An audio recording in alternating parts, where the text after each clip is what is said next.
नमस्कार दोस्तों, आपका बहुत-बहुत स्वागत है मेरे यूट्यूब चैनल में। तो ये आपकी उत्तराखंड एलटी की ये सीरीज़ चल रही है, जिसमें हम डिस्कस करेंगे आपके 25 महत्वपूर्ण प्रश्न, आपके जो टीचिंग एप्टीट्यूड होता है उसके। तो अगर आपको ये सेशन पसंद आ रहे हैं तो आपसे रिक्वेस्ट है कि ज़्यादा से ज़्यादा शेयर करें और चैनल को सब्सक्राइब ज़रूर करें। चलिए पहला प्रश्न देखते हैं अब हम। पहला प्रश्न कह रहा है कि जिला शिक्षा और प्रशिक्षण संस्थान, जिसे हम डाइट बोलते हैं, की संकल्पना किस शिक्षा नीति के तहत की गई? यानी डाइट की स्थापना जो है किस शिक्षा नीति के तहत की गई? तो इसका सही आंसर हो जाएगा राष्ट्रीय शिक्षा नीति 1986 के तहत। ठीक है, ये कौन सी आपकी एजुकेशन पॉलिसी थी, शिक्षा नीति? ये दूसरी शिक्षा नीति थी आपकी। ठीक है, इसका सही आंसर हो जाएगा आपका राष्ट्रीय शिक्षा नीति 1986।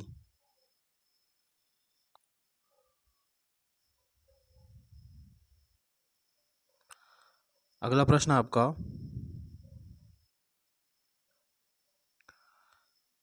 फेनिलकेटनुरिया से उत्पन्न बौद्धिक विकलांगता को न्यूनतम किया जा सकता है। ठीक है, जो आपका फेनिलकेटोनिया है, ये आपका एक क्या होता है, एक रक्त में आपका क्या हो जाता है, जब आपका ब्लॉकिंग हो जाती है उसे हम आपका बोलते हैं फेनिलकेटनुरिया।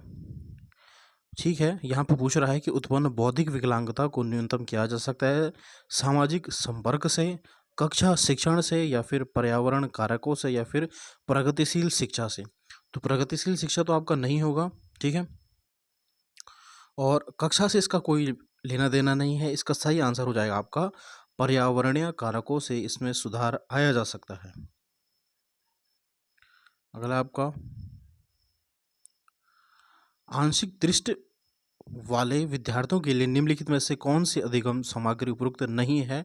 यानी आपको गलत बताना है। यानी जिन बच्चों को आपका कम दिखाई देता है उनके लिए कौन सी आपकी अध्ययन सामग्री जो होगी वह क्या होगी, उपयुक्त नहीं होगी? बोलती पुस्तकें और स्पर्शीय सूचना पट, ये तो आपका सही है।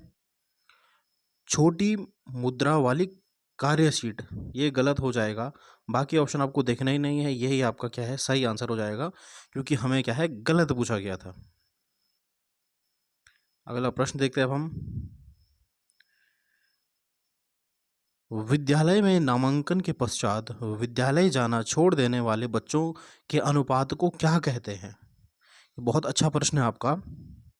ठीक है, कि अगर विद्यालय जो बच्चे जो होते हैं, अगर उन्होंने विद्यालय जाना छोड़ दिया है, उन्होंने एडमिशन लिया, फिर उन्होंने क्या है उस विद्यालय आना छोड़ दिया किसी कारण से, ठीक है, इसे हम बोलते हैं आपका ड्रॉप आउट रेट। इसे हम क्या बोलेंगे, आपका ड्रॉप आउट रेट। तो आपको याद रखना है, सबसे ज़्यादा अधिकांश जो होता है आपका झारखंड में सबसे ज़्यादा बच्चों का ड्रॉप आउट रेट है, जहाँ 100 में से केवल आपके जो है 30 छात्र ही विद्यालय जा पाते हैं।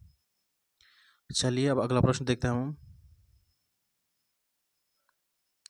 शिक्षण के एडी मॉडल में डी का क्या अर्थ है? इसको आपको इंग्लिश में याद रखना पड़ेगा। एडी का अर्थ होता है, ये आपका एक शिक्षण मॉडल है। एनालाइज, डिज़ाइन करेंगे, फिर हम क्या करेंगे, डेवलप करेंगे। उसके बाद आई से हो जाएगा, उसे इम्प्लीमेंट करेंगे, और ई से फिर क्या है, इवेलुएट यानी मूल्यांकन करेंगे। Analyse, design, develop, implement and evaluate करेंगे हम। ठीक है, तो यहाँ पूछ रहा है कि 2D जो आपका आया, एक पहले में आएगा, हम क्या है, डिज़ाइन करेंगे। डी का अर्थ क्या हो जाएगा, डिज़ाइन यानी क्या है, अभिकल्प करेंगे, और डेवलपमेंट यानी विकास करेंगे। ठीक है, ए ऑप्शन आपका सही आंसर हो जाएगा। इंपॉर्टेंट प्रश्न है, स्टार कर दीजिएगा। एडी जो होता है analyse, design, develop, implement and evaluate करना, ये एक शिक्षण का मॉडल होता है।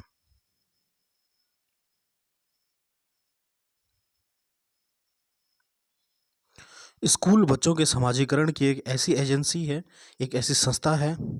प्रमुख स्थान स्कूल में बच्चों का होता है, प्रमुख स्थान स्कूल की दिनचर्या का होता है, प्रमुख स्थान स्कूल की गतिविधि का होता है, या फिर प्रमुख स्थान स्कूल के शिक्षकों का होता है। तो इसका सही आंसर क्या हो जाएगा, आपको क्या है, ध्यान किस पे देना है, स्कूल किस लिए बना है, बच्चों के लिए बना है, तो प्रमुख स्थान किसका हो जाएगा, स्कूली बच्चों का हो जाएगा। तो ए ऑप्शन इसमें सही आंसर हो जाएगा।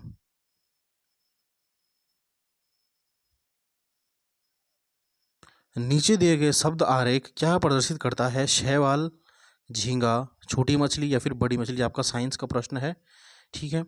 जलीय जीव श्रृंखला, खाद्य श्रृंखला, खाद्य जाल या फिर खाद्य पिरामिड, जिसे हम आपका क्या बोलते हैं, फूड पिरामिड बोलते हैं, फूड चेन बोलते हैं, ठीक है। तो ये हो जाएगा आपका, ये किससे रिलेटेड है आपका, ये जल से रिलेटेड है आपका, जलीय जीव श्रृंखला। अगला प्रश्न देखते हैं अब हम। नीचे दी गई सूची में उन शिक्षण विधियों की पहचान कीजिए जिनमें संवाद जन्य विमर्श की बहुत अधिक गुंजाइश होती है, ठीक है। ये आपके जो है यहाँ पे 6 दिए गए हैं, आपको बताना है, इसमें 6 दिए गए हैं आपको, या मैं छोटा कर देता हूँ इसे, तो आपको बताना है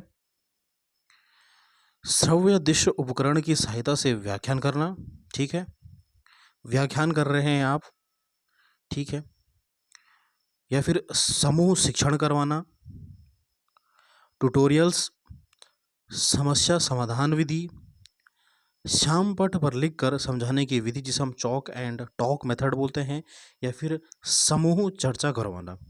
तो इसमें सही आंसर क्या हो जाएगा आपका? सबसे पहला हो जाएगा ट्यूटोरियल्स, यानी आप किसी को पढ़ा रहे हैं, ये आपका सही आंसर हो जाएगा। फिर होगा आप समस्या सुलझा रहे हैं, समस्या समाधान विधि, और अगला हो जाएगा आपका समूह चर्चा, यानी 3, 4 और 6 आपका सही उत्तर हो जाएगा यहाँ पे, 3, 4 और 6। तो यहाँ पे बी ऑप्शन आपका सही आंसर हो जाएगा। अगला है योग दर्शन के अनुसार, ये आपका क्वेश्चन है, योग दर्शन के अनुसार ईश्वर प्रणिधान किसका प्रकार है? ध्यान, नियम, आसन या फिर यम का? तो योग दर्शन के अनुसार ईश्वर जो है, ठीक है, वह क्या है, एक नियम का प्रकार है।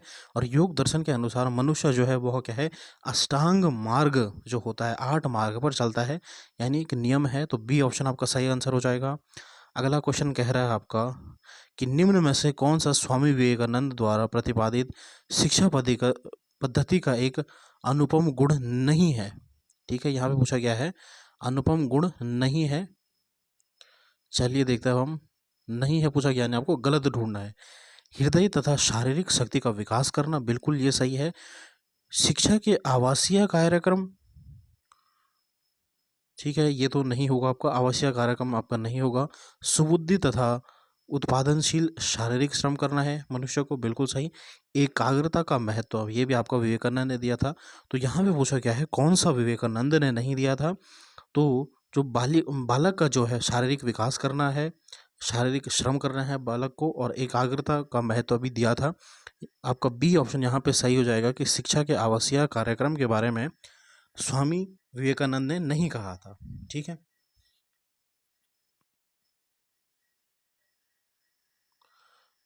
अगला है आपका डीवी महोदय के सिद्धांत में हम सोचते कैसे हैं? एकमात्र प्रयोगात्मक विधि का उपयोग होता है, खोज की तर्कमूलक विधि का एकमात्र उपयोग होता है, किसी भी विधि द्वारा उत्पन्न विचार का अनिवार्य अनुभव में परीक्षण किया जाना चाहिए, या फिर उपरोक्त में से कोई नहीं। तो जो आपके जॉन डीवी हैं, जिन्होंने आपका क्या है प्रोग्रेसिव एजुकेशन के बारे में बताया है, तो यहाँ पे पूछा गया उनके क्या विचार हैं कि एकमात्र, जहाँ पे भी आएगा एकमात्र गलत हो जाता है, जिसे हम आपका सीटेट में आपने बोला होगा कि जिसे हम क्या बोलते हैं आपका ओनली, ये आपके गलत हो जाते हैं। तो एक ही बचता है कि किसी भी विधि द्वारा उत्पन्न विचार का अनिवार्य अनुभव से परीक्षण किया जाना चाहिए, ये आपका डीवी ने कहा था। तो सी ऑप्शन आपका सही आंसर हो जाएगा।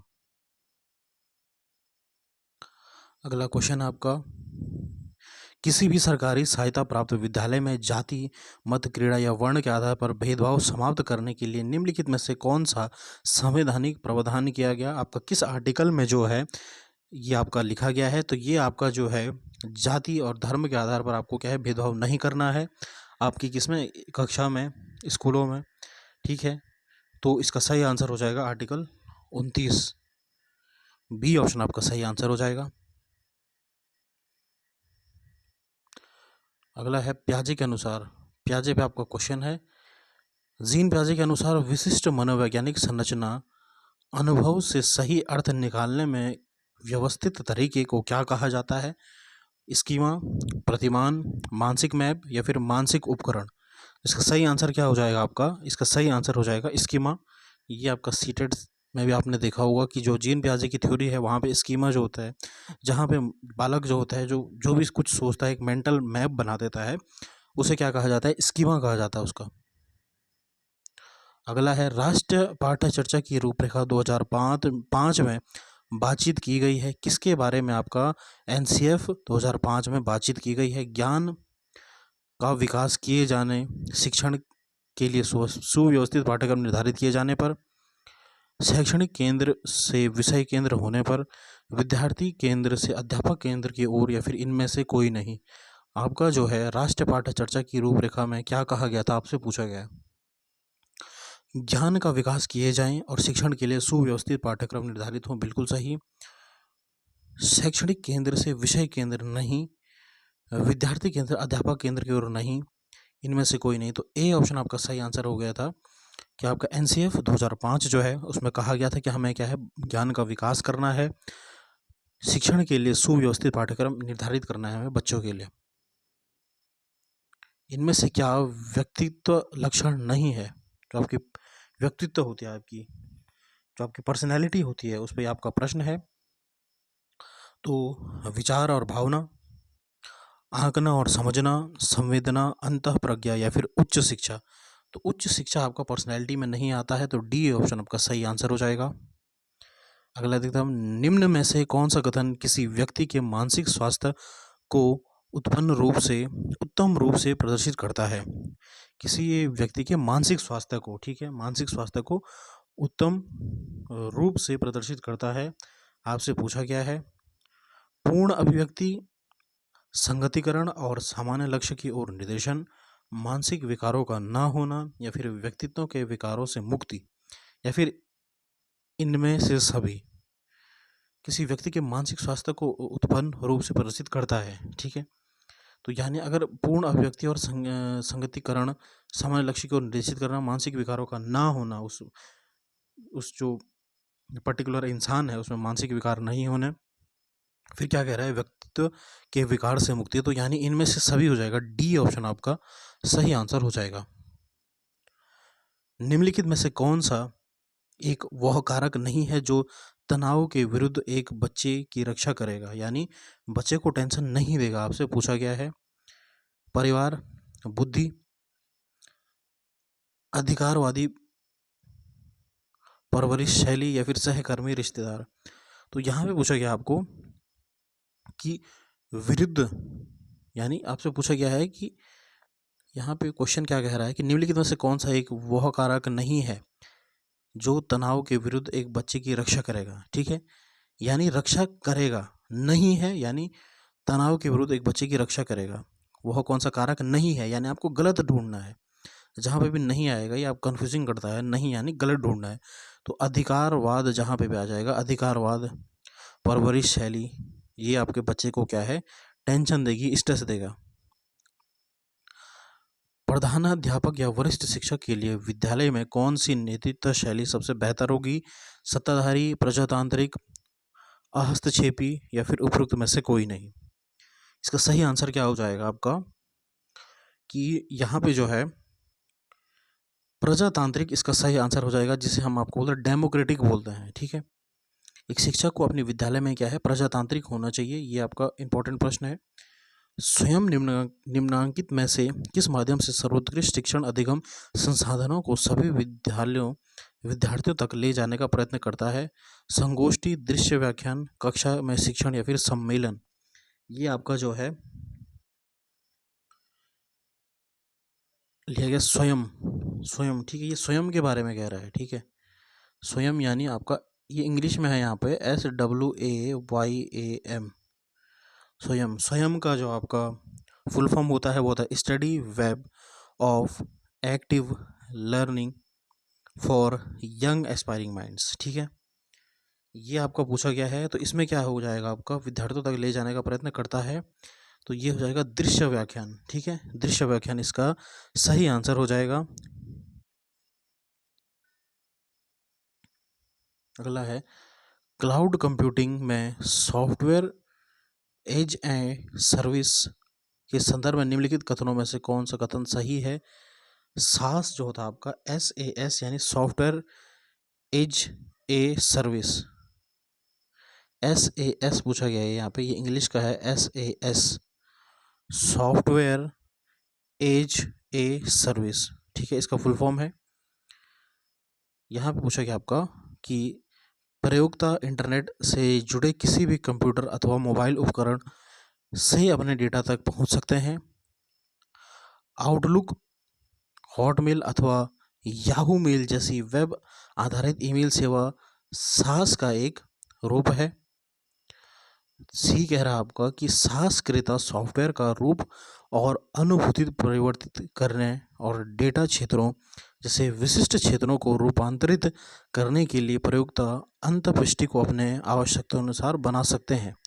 तो नीचे दिए गए विकल्पों में से एक सही चयन करना है आपको। तो इसका सही आंसर क्या हो जाएगा आपका? तीनों आपके सही हैं, ये तीनों आपके क्या हैं? सास के कार्य होता है, ठीक है। एक बार आप फिर दीजिएगा, ये तीनों आपके क्या हैं? SaaS यानी सॉफ्टवेयर इज अ सर्विस के आपके काम होते हैं।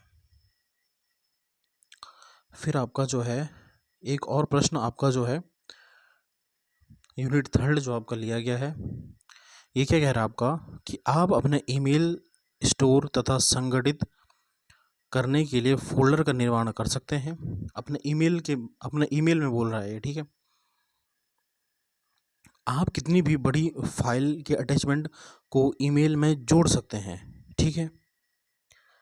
तो ये तो आपका गलत हो जाएगा, कितनी भी बड़ी फाइल को नहीं जोड़ सकते हैं, ठीक है। जो ईमेल में जो आपका सबसे जो आपका मैक्सिमम साइज होता है वह होता है आपका 25 MB। ये भी आपको ध्यान में रखना है कि ईमेल में आप जब भी कोई फाइल या फिर अटैचमेंट भेजते हो किसी को, तो उसकी जो आपकी मैक्सिमम साइज होता है वह 25 MB तक होता है, इसके बाद नहीं भेज पाते आप, ठीक है। तो यानी ए ऑप्शन आपका सही है, बी आपका क्या है? गलत है। यानी सी आप जो है आपका कथन ए सत्य है, लेकिन कथन 2 क्या है? असत्य है। सी ऑप्शन आपका सही आंसर हो जाएगा यहाँ पे। अगला है pre test post test randomised matching control group design एक उदाहरण किसका है? किसका उदाहरण है ये आपसे पूछा गया है। तो ये इसका सही आंसर हो जाएगा ट्रू एक्सपेरिमेंटल डिज़ाइन का एक उदाहरण है, यानी ए ऑप्शन आपका सही आंसर हो जाएगा। एक अच्छा विद्यालय निम्न में से किससे बचता है? सामाजिक जिम्मेदारी से, लैंगिक समानता से, लैंगिक पक्षपात से, या फिर लैंगिक संवेदनशीलता से? किससे आपका एक अच्छा विद्यालय बचता है? तो यहाँ पे सही उत्तर क्या हो जाएगा? लैंगिक पक्षपात यानी भेदभाव से बचता है, भेदभाव नहीं करना है। NEP 2020 में ECCE के लिए विचारित नई शिक्षा शास्त्रीय पाठ्य चर्चा संरचित है। तैयारी का चरण, बुनियादी चरण, प्राथमिक बाल्यावस्था और देखभाल की शिक्षा, या फिर माध्यमिक? तो आपको मैं बता देता हूँ, जो आपका ECCA ये आपका 2013 में भारत सरकार के द्वारा लॉन्च किया गया था, ठीक है। और इसका जो आपका फुल फॉर्म होता है early childhood care and education, यानी प्राथमिक जो आपका स्तर होता है वहाँ पे बच्चे की देखभाल भी करनी है और उससे की क्या है? शिक्षा का भी ध्यान रखना है। इसका मतलब क्या है? Early childhood care and education, ये आपको ध्यान में रखना है, early childhood care and education. तो सी ऑप्शन आपका सही आंसर हो जाएगा, यानी प्रारंभिक बाल्यावस्था और देखभाल की शिक्षा इसमें इसके अंतर्गत में आती है। चलिए अब अगला देखते हैं हम। स्वतंत्रता प्राप्ति के बाद निम्नलिखित में से कौन सी समिति आयोग की रिपोर्ट भारत में शिक्षा के सभी स्तरों पर विकास से संबंधित है? तो ये तो आपका बहुत आसान प्रश्न है, इसको आप ज़रूर कमेंट ज़रूर करें इसके, ठीक है, कि इसका आंसर क्या होगा। कि जो स्वतंत्रता के बाद आपकी जो शिक्षा नीति आई थी जिसने क्या है? सभी स्तरों के पर विकास से संबंधित आपका बताया था। तो आप ज़रूर कमेंट करें। तो कैसा लगा आपको ये सेशन? शेयर करें अपने दोस्तों के साथ, लाइक करें, कमेंट करें, शेयर करें और सब्सक्राइब ज़रूर करें चैनल को। ऐसा ही कंटेंट आपको देखने को मिलेगा। धन्यवाद। जय हिंद।